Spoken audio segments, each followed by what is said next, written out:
नमस्कार. न्यूज 18 लोकमतवर आपण पाहताय दुपारच्या बातम्या. आपल्या सगळ्यांचं स्वागत. मी मिलिंद भागवत. या क्षणाची एक महत्त्वाची बातमी ती म्हणजे शिवसेनेचे खासदारकीचे दोनही उमेदवार म्हणजे संजय राऊत आणि संजय पवार या दोघांनी काही वेळापूर्वीच मुख्यमंत्री उद्धव ठाकरे यांची भेट घेतली आहे.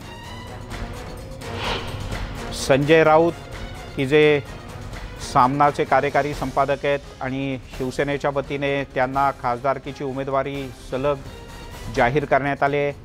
त्यांच्यासह कोल्हापूरचे जिल्हा प्रमुख संजय पवार की जे शिवसेनेचे अधिकृत उमेदवार आहेत आता खासदारकीचे, या दोघांनी मिळून मुख्यमंत्री उद्धव ठाकरे यांची भेट घेतली आहे. उद्याला संजय राऊत आणि संजय पवार हे दोघेही मिळून खासदारकीसाठीचा उमेदवारी अर्ज दाखल करतील. उद्याला दुपारी 1 वाजता विधान भवनामध्ये हे दोघंही आपला उमेदवारी अर्ज दाखल करणार आहेत. उदय जाधव आपले प्रतिनिधी आपल्यासोबत आहेत. उदय, काय अधिक माहिती आहे?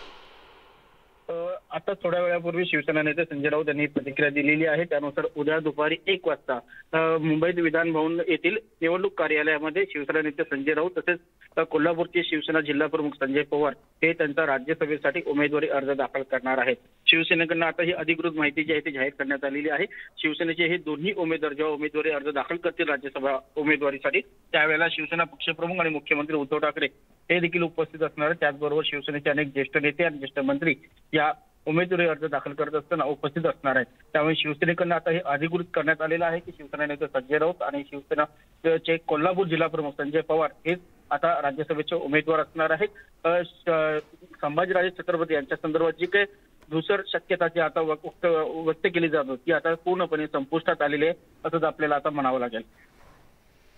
बर उदय, कोण कोण असणार आहे आणि अजूनपर्यंत राष्ट्रवादी आणि काँग्रेस यांनी त्या अर्थानं भूमिका जाहीर केली आहे का? आणि राष्ट्रवादी आणि काँग्रेसचे नेते सुद्धा हा उमेदवारी अर्ज भरताना उपस्थित असणार आहेत का?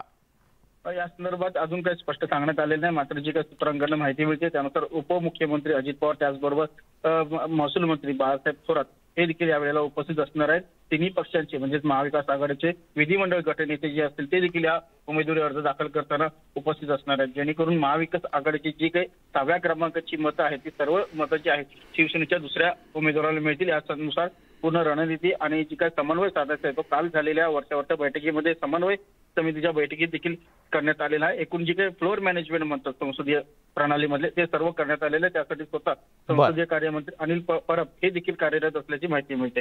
बर उदय, तुर्तास धन्यवाद या माहितीबद्दल. त्यामुळे उद्याला दुपारी 1 वाजता 2 संजय एक लक्ष समोर ठेवून खासदारकीसाठी आपापला उमेदवारी अर्ज दाखल करतील. तिकडे मुंबईमध्ये राष्ट्रवादी काँग्रेसचं ओबीसी राष्ट्रीय अधिवेशन सुरू आहे. ओबीसी आरक्षणावर या राष्ट्रीय अधिवेशनात जोरदार मंथन सुरू आहे. यावेळेला बोलताना राष्ट्रवादीचे अध्यक्ष शरद पवार यांनी भाजपवर जोरदार टीका केली. एकीकडे मंत्रालयाच्या बाहेर भाजपचं आंदोलन तर दुसरीकडे याच विषयावरून राष्ट्रवादी काँग्रेसची ओबीसी परिषद, राष्ट्रीय अधिवेशन राष्ट्रवादी काँग्रेसच्या ओबीसी आघाडीच्या वतीने आणि यात अध्यक्ष शरद पवार यांनी भाजपवर जोरदार निशाणा साधला.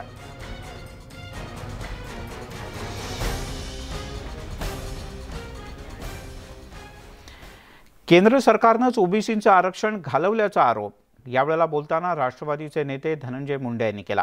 तर ओबीसींना आरक्षण देण्यासाठी सरकार सकारात्मक असून विरोधकांच्याकडून फक्त बिनबुडाचेच आरोप केले जात आहेत असंही त्यांनी म्हटलंय.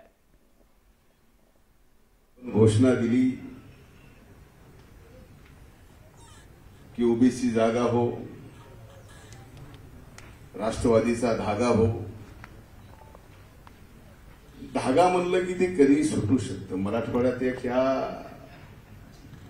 एक शब्द आहे, मराठवाड्यातनं बरेच लोक इथे आलेले असतील आणि कदाचित कोकणात सुद्धा त्याला काय म्हणतात मला माहित नाही, पण सोल जी असते ना ती सगळ्यात मोठी असते, मजबूत असते. जहाज सुद्धा अँकर टाकून सोलेनेच बरेच जण आलीत मंडळी. दोरखंड म्हणा, सोल म्हणा. मी सोल याच्यासाठी म्हणलं मराठवाड्यामध्ये माझ्या मातीत त्याला सोल म्हणली जाते, ती सगळ्यात मजबूत असते ते. आणि सोलचा मराठी अर्थ सगळ्यात मजबूत दोरखंड.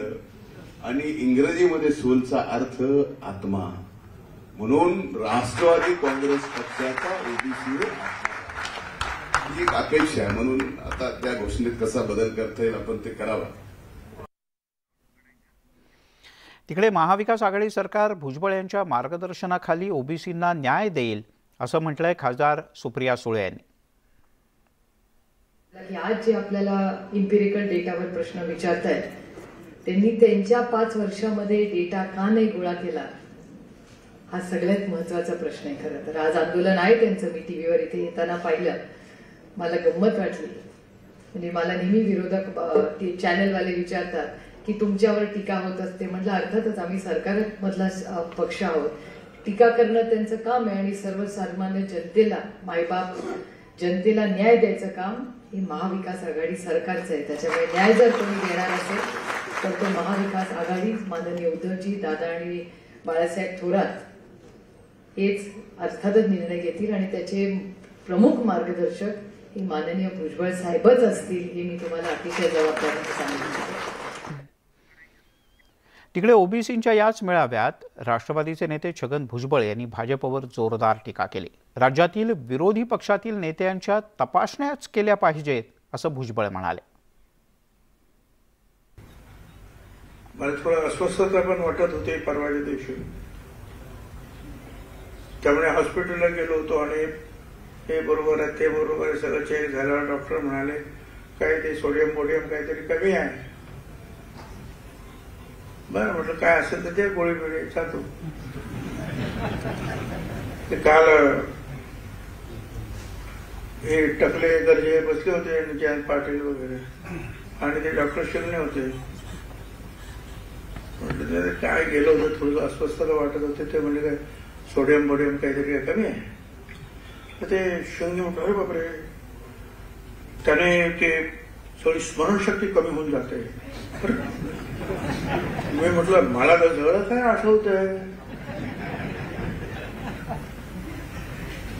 माझ्या अजून त्याचा काही परिणाम नाही झाला. पण मला असं वाटतं राज्यातल्या काही विरोधी पक्षाच्या नेत्यांचं सुद्धा तपासणी करायला पाहिजे.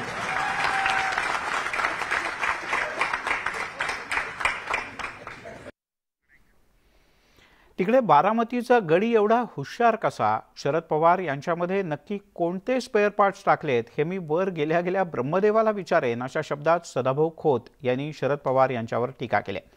आटपाडीच्या बनपुरी इथे आयोजित करण्यात आलेल्या एका शेतकरी मेळाव्यात ते बोलत होते. बारामतीचा ह्यो गडी कसा आला मी मेलो ब्रह्मदेवाला विचारणार आहे. वर गेल्या ह्याच्यात स्पेअर पार्ट कुठलं घातलं तर त्याला एवढा ह्यो गडी हुशार झाला कसा. मला वाटतंय ते ब्रह्मदेवाला चुकवून खाली पळाला.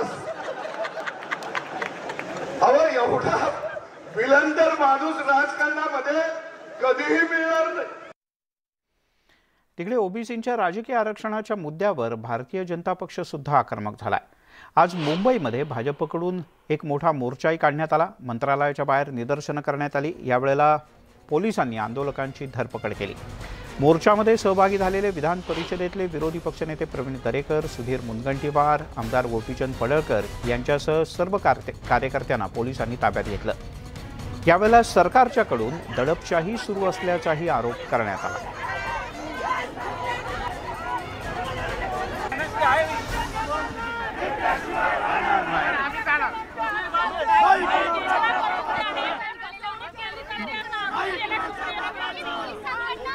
आपण पाहतो आहोत प्रवीण दरेकर, सुधीर मुनगंटीवार, चंद्रकांतदादा पाटील यांच्यासह सगळ्यांनीच यावेळेला जोरदार घोषणाबाजी केली. तिकडे राष्ट्रवादी काँग्रेसची जी ओबीसी राष्ट्रीय परिषद सुरू आहे त्यानंतर राष्ट्रवादीचे नेते छगन भुजबळ बोलतात. करा अशी आम्ही सुद्धा मागणी केलेली आहे. आणखीन एक सांगतो, 2-3 वर्षापूर्वी संरक्षण मंत्री राजनाथ सिंग यांनी सुद्धा सांगितलं होतं की 2021च्या जनगणनेमध्ये आम्ही ओबीसीची जातीय जनगणना करू, हे सुद्धा त्यांनी सांगितलं. आणि तरी सुद्धा आणि प्रत्यक्ष जनगणना झाली नाही, परंतु तसा जातीय जनगणना करण्याचा त्यांचा विचार दिसत नाही भारत सरकारचा.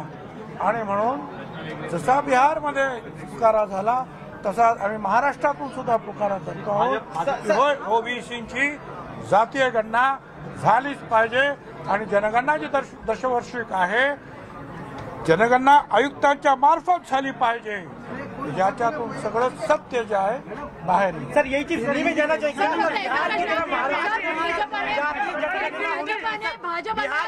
आंदोलन केलं आहे आणि पुन्हा एकदा महाविकास आघाडी सरकारवर त्यांनी केलेलं आहे. त्यांचं म्हणणं शरद पवारांना आरक्षण जनगणना महाराष्ट्र में भी शरद होनी चाहिए. पवारांवर टीका केलेली आहे. सर जातीय गणना महाराष्ट्र में भी होनी चाहिए, बिहार की तरह जातीय शरद गणना पवारांवर टीका केली आहे. भाजपने आक्रोश आंदोलन केलंय, त्यामध्ये आज भाजपने पुन्हा एकदा राष्ट्रवादी, शरद पवार आणि महाविकास आघाडी सरकारवर टीका केलेली आहे. तुम्ही फक्त खोटा रडीचा डाव खेळता आहात आणि पवारांनी लोकांची कुटुंब तोडली आहेत आणि पवार महाविकास आघाडी पवार साहेबांच्या नेतृत्वाखाली मजबूतीनं पुन्हा एकदा आता आम्ही मागणी करतो की जातीय जनगणना भारत सरकारच्या वतीनं झाली पाहिजे. आणि मी तुम्हाला सांगतो की ज्या वेळेला आम्ही 2010 मध्ये ही मागणी केली सगळ्यांनी, त्यावेळेला पवार साहेबांनी मंत्रिमंडळामध्ये सांगितलं की सगळे मागणी करतात त्याप्रमाणे ही जनगणना करा. आणि मग पुढे मी तुम्हाला हेही सांगितलं की जनगणना झाली, परंतु त्याचा एम्पिरिकल डाटा जो गोळा झाला तो ह्या मोदी सरकारने द्यायला नकार दिला. म्हणून आज परत एकदा आम्ही ती मागणी करतो. सर हिंदी में जाना चाहिए सर. ठीक आहे जी हाँ सर एक मिनिट बोलता एक शेवटचा प्रश्न. चंद्रकांत पाटील म्हणतात, एक मिनिट सर, चंद्रकांत पाटील म्हणतात की मसनात जा पण तुम्ही आरक्षण द्या ओबीसींना, असं चंद्रकांत पाटील म्हणाले. अच्छा मग जे आहे तर हे तुमचं जे आहे फार म्हणजे धारिष्ठपूर्ण असं वक्तव्य आहे, कारण एम्पिरिकल डाटा भारत सरकारनं दिला नाही, त्यांच्याकडे तो आहे ओबीसीचा. आता पहिला तर त्यांना ते लागू होईल ना भारत सरकारला. काय बोललात तुम्ही याचा विचार करा. हिंदी मध्ये सर क्या महाराष्ट्र में जातीय न्याय सर ये हो गया जातीय गणना होनी चाहिए. ये बाहर गया बार है. अरे आप 2010 में जब ट्रिपल टेस्ट की जो है कृष्णमूर्ति केस में जजमेंट आया तो हम खुद सुप्रीम कोर्ट में गए थे, मैं खुद तो सुप्रीम समीर भुजबल और सब और कोर्ट में हमने कहा कि 2000 त्यामुळे सरकार मधले नेते असले तरी छगन भुजबळ ओबीसीच्या मुद्द्यावरून टीका करण्याची एकही संधी विरोधकांवर सुद्धा सोडत नाहीत आणि केंद्रावर सुद्धा सोडत नाहीत.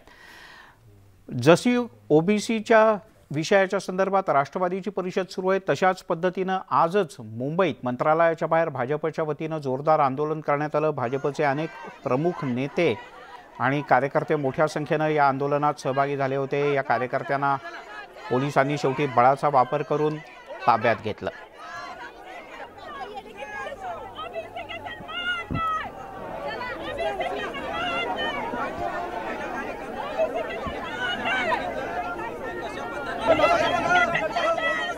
ओबीसींना किती दिवस तुम्ही अजून मूर्ख बनवणार आहात? नुसतं केंद्राकडे बोट दाखवून तुम्ही बैठक घेतलेले प्रश्न सुटणार आहे का? बाजूच्या मध्य प्रदेशमध्ये सगळ्या बाबी पूर्ण झाल्यात. त्यांनी त्या ठिकाणी त्यांना ते पॉझिटिव्ह रिझल्ट आला आणि तुम्ही मात्र काहीच करत नाही. आता तुम्ही कोर्टाकडे बोट दाखवतात, कुठे सॉलिसिटरकडे बोट दाखवतात. मला वाटतं असं कुठेही बोट दाखवून चालणार नाही. तुम्ही तुमची जबाबदारी झटकता कामा नये. आपलं अपयश झाकण्यासाठी केंद्राकडे बोट दाखवायचं, मोदीजींकडे बोट दाखवायचं, त्याच्यामुळे तुम्ही तुमची जबाबदारीतून पळ काढू शकणार नाही. ओबीसी समाजावर तुम्ही मोठा अन्याय करतात. आज जरी आरक्षण मिळालं नाही तर मला असं वाटतं की ओबीसी समाजावर नेहमीसाठी एक मोठा अन्याय होणार आहे. म्हणून आमची अजूनही मागणी आहे, तुम्ही तात्काळ या गोष्टीला चालना द्या, सगळ्यात तांत्रिक बाजू पूर्ण करा, एम्पिरिकल डाटा द्या आणि ओबीसींना आरक्षण द्या. बोलण्यासाठी भाजप प्रदेशाध्यक्ष चंद्रकांत पाटील आहेत. दादा काय सांगाल तुम्हाला सर्वांना पोलिस कुठे घेऊन गेले होते, काय पुढची प्रक्रिया सुरू आहे? मरीन लाईन्स पोलीस स्टेशनला आम्हा सगळ्यांना घेऊन गेले त्या ठिकाणी त्यांनी गुन्हा दाखल करून घेतला आणि तो अदखलपात्र असल्यामुळे जामिनाची आवश्यकता नसल्यामुळे आम्हाला सोडला आहे. आम्हाला शेवटी ह्या सगळ्या आजच्या आंदोलनामधून सरकारपर्यंत ह्या तीव्र भावना पोचवायच्या होत्या. सरकारपर्यंत तीव्र भावना पोहोचवायच्या होत्या. आजचं तुमचं आंदोलन सरकारने दडपलं, तुम्हाला मंत्रालयापर्यंत जाऊ दिलं नाही. पुढची भाजपाची भूमिका काय असणार आहे? आंदोलन दडपलं याचं अतिशय महत्त्वाचा मुद्दा म्हणजे पोलीस तुम्हाला 5 जणांना मंत्रालयात घेऊन जातो, वडेट्टीवारांना भेटवतो, अजित पवारांना भेटवतो, उद्धवजीला भेटवतो, असं त्यांचा संवादच नव्हता. त्यांचा संवाद असा होता की आम्हाला तुम्हाला अटक करायला लागेल. म्हणून अटक करा. तुमच्या सरकारच्या काळामध्ये कोणतंही आंदोलन झालं तर एक शिष्टमंडळ भेटत होतं मुख्यमंत्र्यांना किंवा तत्सम व्यक्तीला, तत्सम मंत्र्यांना. आता असा तुम्हाला काय निरोप कुठल्याही मंत्र्याकडून आलेला आहे का, मुख्यमंत्र्यांकडून निरोप आलेला आहे? मला 2.5 वर्ष झाली, 2.5 वर्ष 1 महिना आमदार होतो. माझी काही उद्धवजींची भेट झाली नाही. मी नुसता आमदार नाही तर 8 खात्यांचा मंत्री होतो आणि महाराष्ट्राचा अध्यक्ष आहे. तर कुठली गत घेऊन बसलाय ओबीसीच्या डेलिगेशनला उद्धवजी भेटण्याची, ती पद्धत गेली. असं आहे की काही जणांचं एक भाग्य असतं. उद्धवजी ते भाग्य घेऊन जन्माला आले. कुछ भी नहीं करो तो भी लोगों की म्हणजे या सगळ्या पॉलिटिकली भूतांची आवश्यकता आहे. म्हणून मी आहे. हे जमता येतं बघा, तर चाललो मी सगळे धरतो. नको नको नको नको नको नको नको. पण एकीकडे दादा तुम्ही सर्व भाजपचे प्रमुख नेते आंदोलन करतात, तर दुसरीकडे शरद पवार वायवी चव्हाण सेंटरला बैठका घेतात. काय नेमकं चाललंय सरकारचं? नाही, त्यांची बैठक ही परीक्षेमध्ये नापास झाल्यानंतर त्या मुलाने घरी पोचण्याच्या आधी नापास का झालो याची कारणं लिहून काढायची असतात. मग त्याच्यामध्ये पुन्हा रिचेकिंगला बहुतेक द्यावं लागेल, पेपर माझा नीट तपासला गेला नाही, अशी तो कारणं काढतो. आज बैठक चालली होती की ओबीसी पॉलिटिकल आरक्षण गेलं. मी दाव्याने सांगतो की आता किती तुम्ही ट्रिपल टेस्ट करा आणि ट्रिपल टेस्ट करा, या निवडणुकांपुरतं ओबीसी पॉलिटिकल आरक्षण असूच शकणार नाही आहे.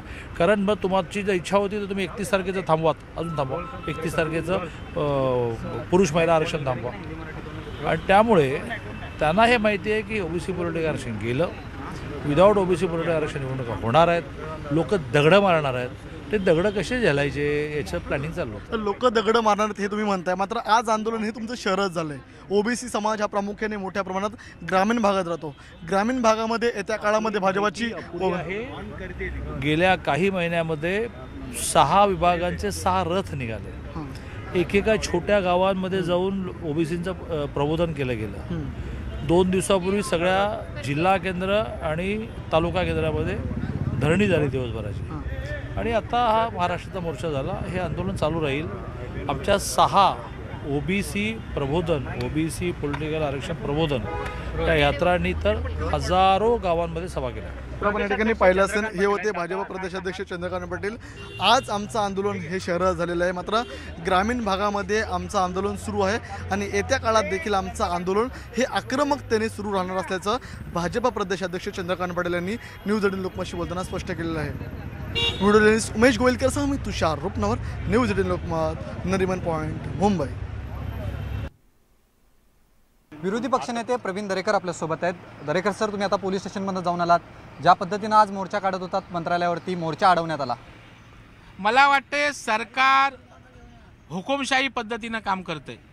लोकशाहीमध्ये त्या ठिकाणी लोकांना आपला अधिकार मागण्याचं स्वातंत्र्य आहे आणि म्हणून ओबीसी समाज महाराष्ट्रातला तमाम आज योगेश टिळेकरांच्या नेतृत्वाखाली त्या ठिकाणी मंत्रालयाकडे जाणार होता आणि मंत्रालयात जाऊन मुख्यमंत्र्यांना निवेदन देऊन की मध्य प्रदेश सरकार जर त्या ठिकाणी सर्व प्रक्रिया पूर्ण करून आरक्षण देतं तर आपल्याला का उशीर लागतोय हा जाब विचारणार होतो. परंतु या सरकारला ऐकण्याची सुद्धा त्या ठिकाणी साधं सौजन्य नाही. कान असून बहिरं सरकार आहे, डोळे असून त्यांना हा आक्रोश दिसत नाही आणि त्याच्यामुळं पोलीस त्या ठिकाणी आपल्या घरचे नोकर असल्यासारखे आदेश देऊन वापर यांचा सुरू आहे आणि म्हणून पोलिसी बळाचा वापर केला. आम्हाला सर्व नेत्यांना, आमचे प्रदेशाध्यक्ष चंद्रकांत दादा असतील, सुधीर मुनगंटीवार साहेब असतील, गिरीश महाजन साहेब असतील, अनेकांना त्या ठिकाणी जुलमी पद्धतीनं पोलिसांना त्या ठिकाणी पोलिसांच्या गाडीत कोंबलं आणि त्या ठिकाणी आम्हाला अटक करण्यात आली आणि हे आंदोलन चिरडण्याचा प्रयत्न केला.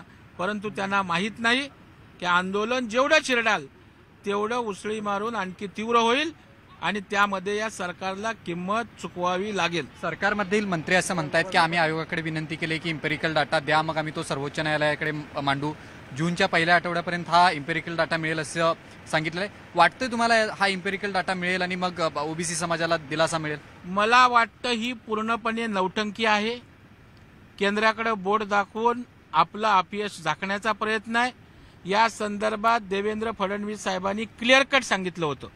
ते तर भाजपचे मुख्यमंत्री इथे होते, त्यांना केंद्राने त्या ठिकाणी पत्र दिलं होतं, उत्तर दिलेले सरकारकडे आहे.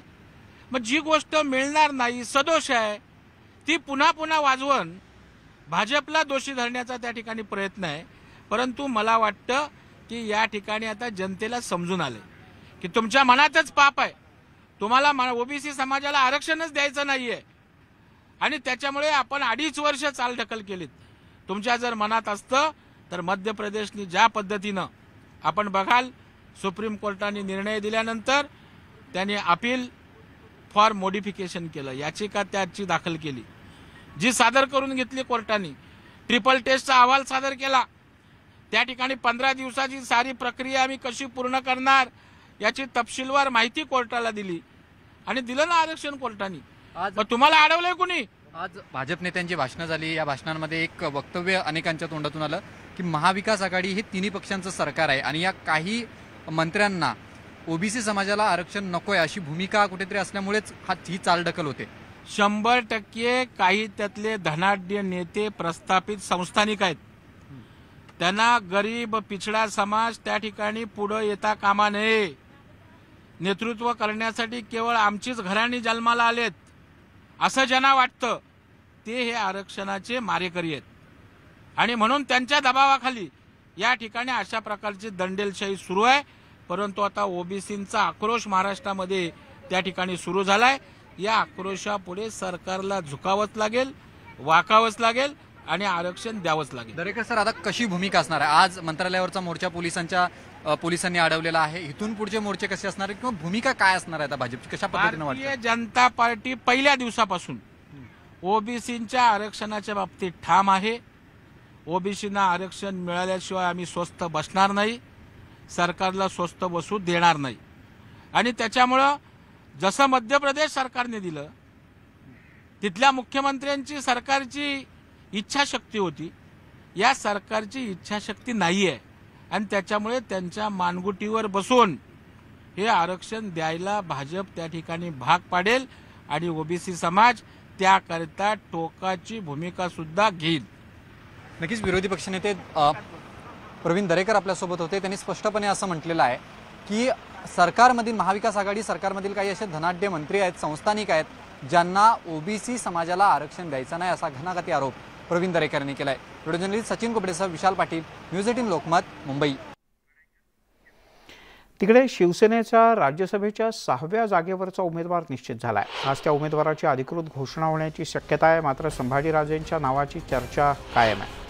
6व्या जागेवर शिवसेनेचाच उमेदवार असणार आणि आपण संभाजीराजेंना 42 मतांचा कोटा देण्यासाठी सुद्धा तयार आहोत. मात्र त्यांनी शिवसेनेकडून उमेदवारी घ्यावी अशी अपेक्षा असल्याचं संजय राऊत यांनी म्हटलंय. विरोधकांच्या विरोधात बोलणाऱ्यांच्या मागे ईडी लावली जाते असं वक्तव्यही त्यांनी यशवंत जाधव यांच्यावरील कारवाई संदर्भात केलं.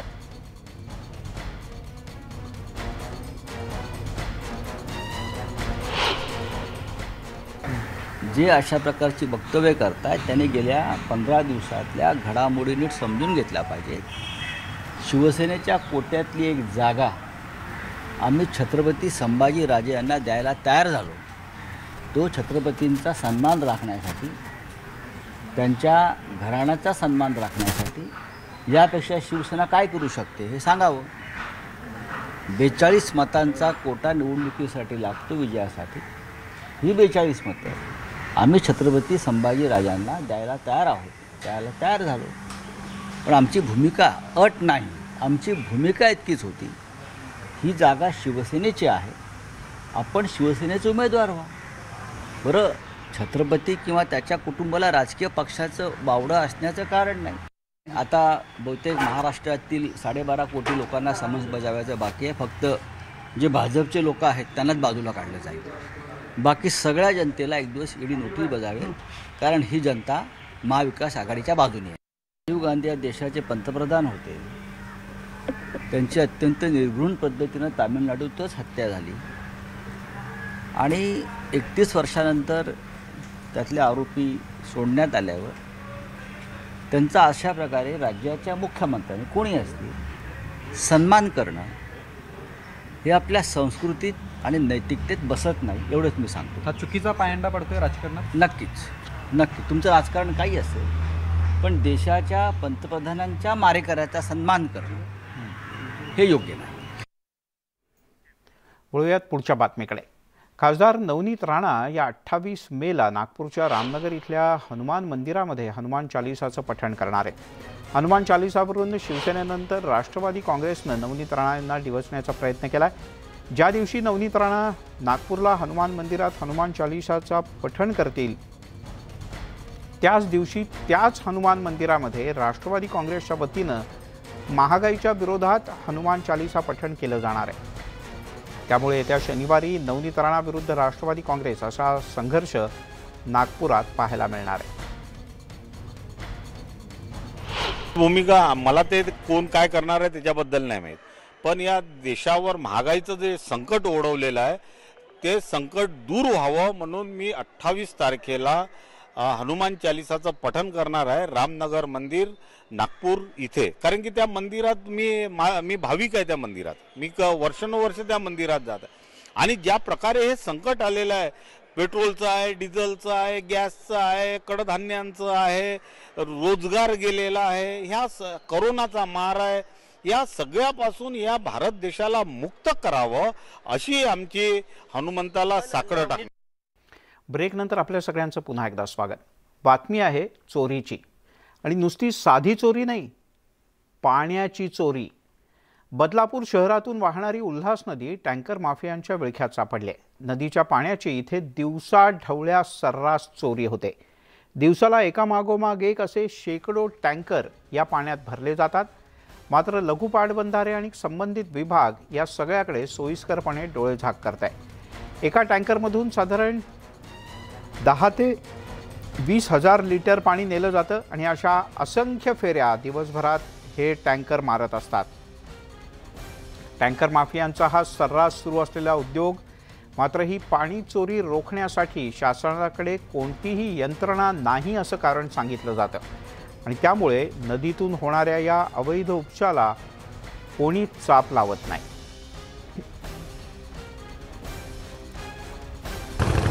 अंबरनाथच्या चिखलोली धरणाच्या पाण्याची जशी टँकर माफियांकडून चोरी केली जाते तशीच ही चोरी उल्हास नदीच्या पाण्यातून देखील केली जाते.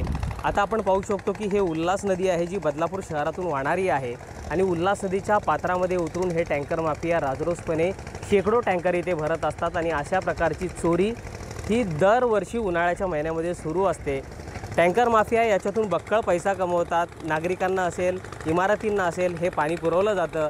मात्र प्रशासनाचा कोणताही सुरक्षा रक्षक या ठिकाणी तैनात नाही आहे यांना अडवण्यासाठी आणि त्याच्यामुळे या टँकर माफियांचं फावतं आणि राजरोसपणे या नदीतलं पाणी उचलून ते हजारो रुपयांच्या किमतींना उन्हाळ्याच्या सीझनमध्ये विकत असतात. त्याच्यामुळे चिखलोली धरणातील टँकर माफियांची पाणी चोरी आपण उघड केल्यानंतर आता उल्हास नदीत देखील टँकर माफियांनी हायदोस घातलेला आहे आणि या पाणी चोरीच्या माध्यमातून हजारो रुपये दिवसांना कमवले जात आहेत. त्यामुळे संबंधित प्रशासन यांचा बंदोबस्त करणार आहे का असा सवाल या निमित्ताने उपस्थित होतोय. गणेश गायकवाड, न्यूज 18 लोकमत, बदलापूर, उल्हास नदी. इकडे बदलापूरमध्ये पाण्याची चोरी होते तर तिकडे नाशिकच्या काही गावांमध्ये अतिशय भीषण पाणी टंचाई आहे. नाशिकमधील हिरडपाडा या गावामध्ये अत्यंत भीषण पाणी टंचाई आहे. पाणी मिळवण्यासाठी गावकऱ्यांना जीवाचीच बाजी लावावी लागते. खोल विहिरीमध्ये उतरून गावकऱ्यांना पाणी काढावं लागतंय. मात्र एवढं करूनही त्यांच्या हाती जेमतेम हंडाभर पाणीच लागतं. गावातील महिला रात्रीपासून अनेक किलोमीटर चालत जाऊन पाणी भरायचे प्रयत्न करतायत. या पाणी टंचाईमुळे गावातल्या मुलांची लग्न गेल्या 2 वर्षांपासून होत नाहीत. सरकारनं पाण्याची व्यवस्था करावी अशी गावकऱ्यांची मागणी आहे. पानी की बहुत बुरी हालत है इधर. सुबह से लेके बावड़ी पे आ जाते हैं पानी के वास्ते और बावड़ी भी इतनी नीचे पानी है कि उसमें से पानी निकलना भी बहुत मुसीबत आती है। आतला ना आम्ही 3-3, 4-4 वाजेपर्यंत झोपजो नाही आणि पाणी भेटला तर वेळेवर आम्हाला देता नाही, एवढे बायाचा झुंबडा पडतो, भांडणा होऊन जाता। मग आम्हाला ना काहीतरी पाणीची सोय करा, आमच्यासाठी पाणी द्या। तुम्ही बघितलं ना आमचा हाल काय चाललं असं, हां मग आम्हाला ना तुम्ही पाणीची सोय करा, टँकर मागवा, काहीतरी तुम्ही मदत द्या आम्हाला। हंड घेवत नाही आम्हाला, कुठे बी पाणीची सोय नाही आमच्या गावामध्ये। आमच्या इरीमध्ये बी पाणी नाही, उतरून कसं तरी एवढं भरावं लागतं। रात्रीपासून 1-2 वाजेपासून भरावं लागतं, भरला तर हंड बी घेवत नाही ना आम्हाला, मोठा हाल झालाय। काय कारण? तिकडे सिंधुदुर्गातल्या तारकर्ली इथे झालेल्या बोट दुर्घटनेत पर्यटकांच्या सुरक्षेचा प्रश्न आता ऐरणीवर आलाय। पर्यटन स्थळांवर सुरक्षेच्याबद्दल किती काळजी घेतली जाते, सुरक्षेचे सर्व मापदंड पाळले जातात का, असा प्रश्नही निर्माण होतोय। नियमांच्याकडे अनेकदा सर्रास डोळेझाक केली जाते, सुरक्षेबद्दल बेफिकिरी बाळगली जाते आणि हीच बेफिकिरी शेवटी पर्यटकांच्या जीवावर बेतते। आमच्या याच विशेष मोहिमेच्या माध्यमातून आम्ही आढावा घेणार आहोत राज्यातल्या विविध पर्यटन स्थळांचा, की ही पर्यटन स्थळं किती सुरक्षित आहेत।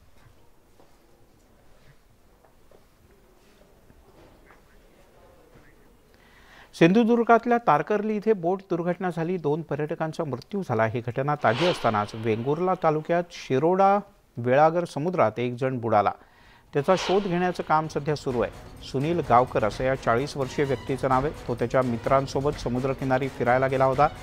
यावेळेला समुद्रात आंघोळीचा आनंद लुटत असताना तो बुडाला, मात्र समुद्राला उधाण आलेलं असल्यानं शोधकार्यात अडचणी येत आहेत।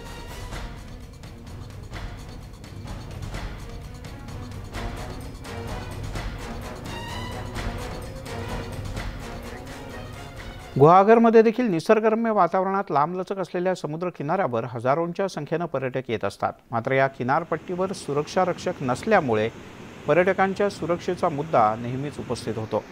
गुहागरच्या समुद्र किनाऱ्यावरील असलेली जेट्टी तोडून टाकण्यात आले, त्यामुळे या जेट्टीचा शिल्लक राहिलेला भाग पर्यटकांसाठी अत्यंत धोकादायक ठरतोय। स्थानिक प्रशासन आणि पोलीसही इथे उपस्थित नसतं, त्यामुळे तुटलेल्या जेट्टीवर जाण्याचा अतिरेक काही पर्यटक करतात आणि ते काही वेळेला जीवावरही बेततं।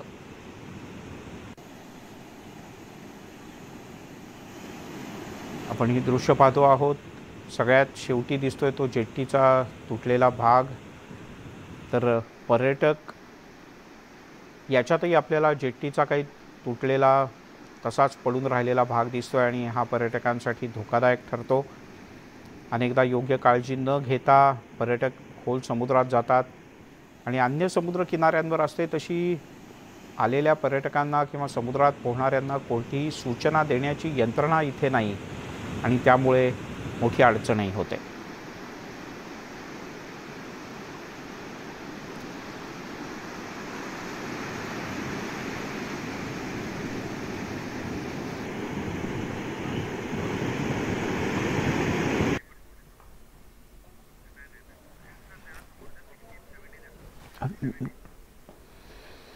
त्यामुळे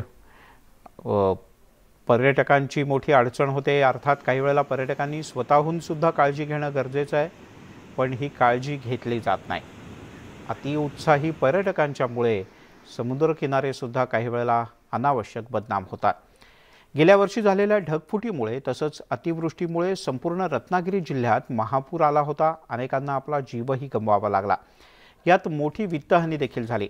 अशा प्रसंगी लोकांना स्वतःचा जीव वाचवता यावा, तसंच जिल्हा आपत्ती व्यवस्थापन समितीच्या जवानांना पूर्वपरिस्थिती अशी जर का पूरस्थिती आली तर कशा प्रकारे मदत करता येईल किंवा बचाव कार्य करता येईल याचं प्रात्यक्षिक खेडमधल्या जगबुडी नदीमध्ये जिल्हा प्रशासनाच्या वतीनं दाखवण्यात आलं। महापूर आणि ढगफुटीच्या काळात होमगार्ड्स, पोलीस आणि अग्निशमन दलाच्या जवानांनी मदत कार्य करावं।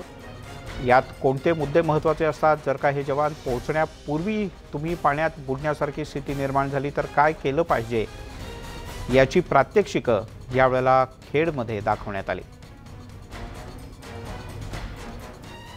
पूर परिस्थिती आपल्याकडे जी येते त्याच्यामध्ये आपण काही टाकाऊ वस्तूपासून तराफे वगैरे तयार केलेले आहेत आणि त्या माध्यमातून आपण आपला स्वतःचा बचाव आणि पर्यायाने एखाद्या बुडणाऱ्या व्यक्तीचा बचाव करण्यासाठी आपण या पद्धती तराफे बनवलेले आहेत. तुम्हाला दाखवतो त्या पद्धतीमध्ये. हे इकडे बघा, बांबूपासून बनवलेला तराफा आहे.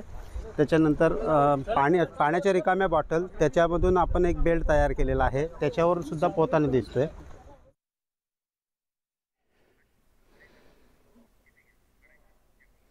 दरम्यान इथे कशा पद्धतीनं हे सगळं तयार करण्यात आलं किंवा सुरक्षा प्रात्यक्षिकांच्या माध्यमातून कशी जनजागृती करण्यात आली याचा आढावा घेतला आमचे प्रतिनिधी चंद्रकांत बनकर यांनी. गेल्या वर्षी अक्षरशः ढगफुटी झाली कोकणामध्ये आणि चिपळूण असेल, खेड असेल, राजापूर असेल, संगमेश्वर असेल, सर्वच तालुक्यांना पुराचा मोठा धोका झाला. अनेक मोठी हानी या ठिकाणी झाली. त्या पार्श्वभूमीवर आपत्ती व्यवस्थापन समितीचे या ठिकाणी प्रात्यक्षिक सुरू झालेलं आहे. आपल्यासोबत या ठिकाणी काही अधिकारी आहेत, आपण त्यांच्याशी बोलूया. मला सांगा, आता आपत्ती व्यवस्थापनाचं नेमकं कसं काय काय प्रात्यक्षिक तुमचं चालू आहे? आता आपण आपत्ती व्यवस्थापनाचं प्रात्यक्षिक माननीय जिल्हा समादेशक माननीय जयश्री देसाई मॅडम यांच्या मार्गदर्शनाखाली व आपत्ती व्यवस्थापन रत्नागिरी जिल्हा अधिकारी अजय सूर्यवंशी साहेब यांच्या मार्गदर्शनाखाली आपण आपत्ती व्यवस्थापनाचं प्रात्यक्षिक करतो आहे. आपण टाकाऊ वस्तूपासून टिकाऊ वस्तू कशा बनवणार, लाईफ जॅकेट असतील किंवा हे जे आपण आता प्रात्यक्षिक केलं ह्याच्यातून आपण असं दाखवतो आहे की आपण लोकांचं प्राण कसं वाचवू शकतो. आता जसं आपल्याकडे आता ही रबर बोट आहे, माननीय नगराध्यक्षाचे CO साहेब यांनी आपल्याला बोट उपलब्ध करून दिलेली आहेत. तर आपण त्यांच्या माध्यमातून हे सगळं प्रशिक्षण करतो आहे. आपण मी होमगार्ड तालुका समावेशक खेड यांच्या वतीने आज हे प्रशिक्षण आपण घेतलेलं आहे आणि आपण आज हे आपत्ती व्यवस्थापनाचं प्रशिक्षण सादर करतो आहे. आपण बघितलं की या ठिकाणी कोणत्याही प्रकारे गतवर्षीप्रमाणे सदृश्य परिस्थिती निर्माण झाली अथवा आणखी काय झालं तर त्या पार्श्वभूमीवर आपला स्वतःचा बचाव कसा करायचा, तसेच हे जे होमगार्ड्स असतील, पोलीस असतील किंवा नगरपालिकेचे अग्निशामक दलाचे जवान असतील, त्यांनी कशा प्रकारे या ठिकाणी आपत्ती निवारण करायची या संदर्भाचं प्रशिक्षण आता सुरू झालेलं आहे. चंद्रकांत बनकर, न्यूज 18 लोकमत, खेड, रत्नागिरी. यासोबतच दुपारच्या बातम्यांमध्ये एक छोटासा ब्रेक घेऊयात. सर्व प्रकारच्या ताज्या अपडेट्ससाठी news18lokmat.com या आमच्या वेबसाईटला लॉग ऑन करा. फेसबुक, ट्विटरवर आम्हाला फॉलो करा. आमच्या YouTube चॅनलला सबस्क्राईब करा.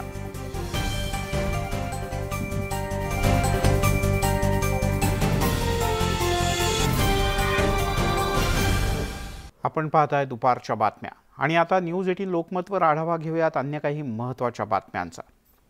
सगळ्यात पहिली जी बातमी आहे ती नागपुरातून आहे. नागपूरमध्ये एक धक्कादायक बातमी हाती येते. मागच्या 4 महिन्यात नागपुरातून तब्बल 480 महिला बेपत्ता झाल्या आहेत. 4 महिन्यातली ही आकडेवारी आहे आणि ही अत्यंत धक्कादायक आहे. याहीपेक्षा धक्कादायक गोष्ट म्हणजे 21 वर्षाखालील 171 मुलींचा यात समावेश आहे. नागपूर पोलिसांच्याकडे मागच्या 4 महिन्यात 918 लोक बेपत्ता झाल्याच्या किंवा हरवल्याच्या तक्रारी नोंदवण्यात आलेत. यातील अर्ध्याहून अधिक तक्रारी महिला हरवल्याच्या आहेत. त्यातही 21 वर्षाखालील मुलींचं प्रमाण हे एकूण महिलांच्या तुलनेत 35% जास्त आहे.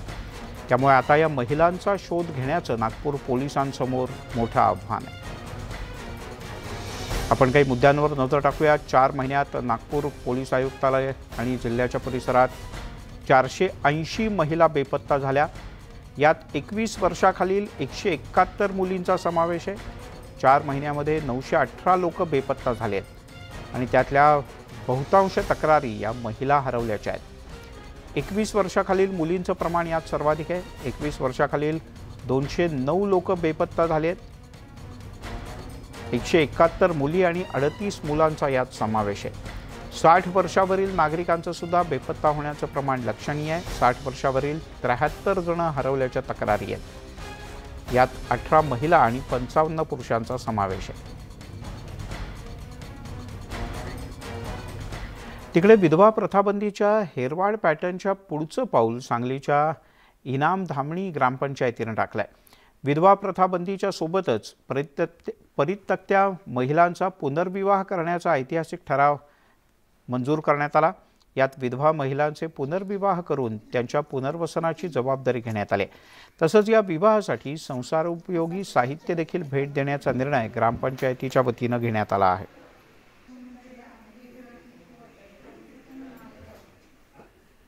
विधवांची प्रथा बंद करून त्यांच्या पुनर्विवाहाची जबाबदारी आपली ग्रामपंचायत इनामदारांनी घेत आहे व त्याची अंमलबजावणी पुढील काळात होणार आहे. आणि या विधवा महिलांना समाजात जी काही स्थान अपमानास्पद वागणूक, लाचारी अशी जी काही वागणूक मिळत असते ती बंद करून त्यांना सन्मानपूर्वक जीवन जगण्यासाठी आम्ही प्रयत्नशील आहोत आणि तसा आम्ही प्रयत्न करणार आहोत पुढील काळात. आज आपली संवाद यात्रा जुन्नर तालुक्यातल्या नारायणगावमध्ये. नारायणगावच्या बाजारपेठेतून राज्यात सर्वाधिक टोमॅटोचा पुरवठा सर्वत्र होतो. यंदा टोमॅटोचं उत्पादन घटलंय, त्यामुळे शहरात टोमॅटो किलोला 100 रुपयाच्या दरानं विकला जातोय. बाजारपेठेतील शेतकरी आणि व्यापाऱ्यांशी बातचीत केली आमचे प्रतिनिधी विशाल परदेशी यांनी. आपली संवाद यात्रा येऊन पोहोचलेली आहे ती जुन्नर मधल्या नारायणगावमध्ये. नारायणगावमधली हीच ती बाजारपेठ, जी अशी बाजारपेठ आहे की जी उन्हाळ्याच्या कालावधीत देखील टोमॅटोसह इतर पालेभाज्या देखील राज्यात वेगवेगळ्या ठिकाणी पुरवण्याचं काम करते. एवढंच काय तर या उन्हाळी कालावधीत सगळ्यात जास्त म्हणजे सर्वाधिक टोमॅटो जो आहे, जो सध्याला आपण बघतोय की टोमॅटोचे भाव वाढलेले आहेत, 100 रुपये किलोनी विकला जातोय, तोच टोमॅटो उत्तर भारतात मोठ्या संख्येने इथून जो आहे तो जातो, त्याचा पुरवठा केला जातो. मधल्या कालावधीत जर आपण पाहिलं तर टोमॅटोवरती वेगवेगळ्या प्रकारचे आजार आले, त्यानंतर कोरोना कालावधी असेल, यानंतर परत एकदा या कालावधीत टोमॅटोचं उत्पादन जे ते घटल्याचं बघायला मिळतंय आणि त्या टोमॅटोचे भाव देखील वाढले. पण वाढलेले भाव आणि त्याचा फायदा खरं शेतकऱ्यांना मिळतोय का, हाच खरं प्रश्न मला संवाद यात्रेच्या निमित्ताने विचारायचा आहे. इथे एक शेतकरी आपल्या बरोबर आहेत. दादा, कुठले तुम्ही? आम्ही माळुंगे पडवळचे. माळुंगे पडवळचे, बरं. शहरात 100 रुपये किलोने टोमॅटो विकला जातोय, लगेच लोक ओरड करायला सुरुवात करतात, बघा महाग झाले. पण जो 100 रुपये भाव मिळतोय टोमॅटोला, खरंच त्याचा तुम्हाला फायदा होतोय का? आम्हाला बिलकुल फायदा नाही त्याचा. बरं, मग तुम्ही काय भावने विकता? आम्ही एकदम कमी विकतोय. काय तरी आता एक कॅरेट आमचे 500 रुपये 600 रुपये. 500 रुपये 600 रुपये. 20 किलोचं. 20 किलोचं. 22 किलो. किलोला काय फायदा होतो? तरी तुमचा गणित पक्का असेल ना, किलोला किती फायदा? आता जर असं जर म्हटलं तर किती फायदा येतो? एकरी पिकवायला किती फायदा येतो? एकरी पिकवायला खर्च बराच आहे ना त्याला. किती? तरी एकरी पिकवायला 2 लाख रुपये खर्च आहे त्याला. 2 लाख रुपये खर्च. मग जेवढा खर्च होतो तेवढा कव्हर होतो का? नाही होत. नाही होत. किलोला 30 रुपये, बरोबर ना? असंच आपण धरूया. जर 500-600 रुपयाने जर ही जाळी जात असेल तर किलोला 30 रुपये म्हणजे काहीच परवडत नाही. शहरात 100 रुपये किलोने विकला जातोय. काय एवढा डिफरन्स? आता ते तुम्ही व्यापाऱ्यांना विचारायला पाहिजे ना. व्यापाऱ्यांना विचारायला पाहिजे. हो, व्यापाऱ्याला. आम्हाला इथे येते, आमच्याकडे जी मागणी करतात आम्हाला तो द्यावाच लागतो. द्यावा लागतो. गेल्या वर्षी आम्ही 10 रुपये क्रेट विकले. 10 रुपये किलो. यावेळेस 500-600 रुपये. आता इथं जो भाव होईल ते त्या भावातच द्यायला लागेल. पुढे गेल्यावरती कोणत्या पण भावात विकतात ना. हो ना. हो. पण म्हणजे हा जो 100 रुपये किलोचा भाव आहे त्याचा फायदा तुम्हाला काहीच नाही. ही वास्तविकता आहे मंडळी. आता घटण्याचं कारण काय आलं, दरवर्षी आम्ही वेगळी व्हरायटी करत होतो. यावेळेस आम्ही नवीन व्हरायटी आली ती घेतलेली. पण विषय असा आहे, नवीन व्हरायटी घेतल्याचा फायदा एक झाला का प्लॅस्टिक आलं नाही आणि जे गळीत तर जास्त होतं पण यावर्षी प्लॅस्टिक आलं नाही. प्लास्टिक म्हणजे काय? प्लॅस्टिकचा रोगच होता तो. रोगच होता. हो, रोगच होता. वजन नाही, इथं विकलाच जात नव्हतं, येतच नव्हतं. डायरेक्ट ते सोडून द्यायला विकला जात नाही अजिबात. प्लास्टिक विकला जात नाही. त्याच्यामुळे प्लॅस्टिक गेल्यामुळं ते त्रुटा आळी म्हणून असा रोग आहे, तो एक आलेला आहे. पण आता यावर्षी नवीन एक रोग आलाय त्रुटा, ते डायरेक्ट फळीनं पोखरलं जातं डायरेक्ट. वाढत्या टेम्परेचरचा, रोगांचा प्रादुर्भाव, लागणारं प्रचंड भांडवल, याच्यामुळे उत्पादन खर्च साधारणतः 25 रुपयापर्यंत किलोचा झालेला आहे. टोमॅटो जरी फळभाजी असली तर त्याचा उत्पादन खर्च 20 रुपये किलोला शेतकऱ्याला आता म्हणजे येत आहे. भागण्यासारखं नाही सध्याच्या महागाईमध्ये. आणि या सगळ्या परिस्थितीत शेतकऱ्यापासून सर्वसामान्य माणूस हा वेगवेगळ्या समस्यांना, प्रश्नांना तोंड देतोय. हेच प्रश्न संवाद यात्रेच्या माध्यमातून आम्ही जाणून घेतोय आणि हाच मुद्दा, वेगवेगळे विषय आज आम्ही जुन्नर मधल्या नारायणगावच्या आमच्या संवाद यात्रेच्या भागातनं चर्चेला समोर आणणार आहोत. त्यामुळे बघायला विसरू नका आमचा विशेष कार्यक्रम संवाद यात्रा संध्याकाळी 6 वाजता फक्त न्यूज 18 लोकमतवर. व्हिडिओ जर्नलिस्ट संदीप पवारचा, विशाल परदेशी, न्यूज 18 लोकमत, नारायणगाव, जुन्नर. अर्थात सर्वसामान्यांचा आवाज, सर्वसामान्यांना बोलण्याचं हक्काचं व्यासपीठ म्हणजे आमची ही संवाद यात्रा. आता इथे थांबूयात. पाहत राहा न्यूज 18 लोकमत.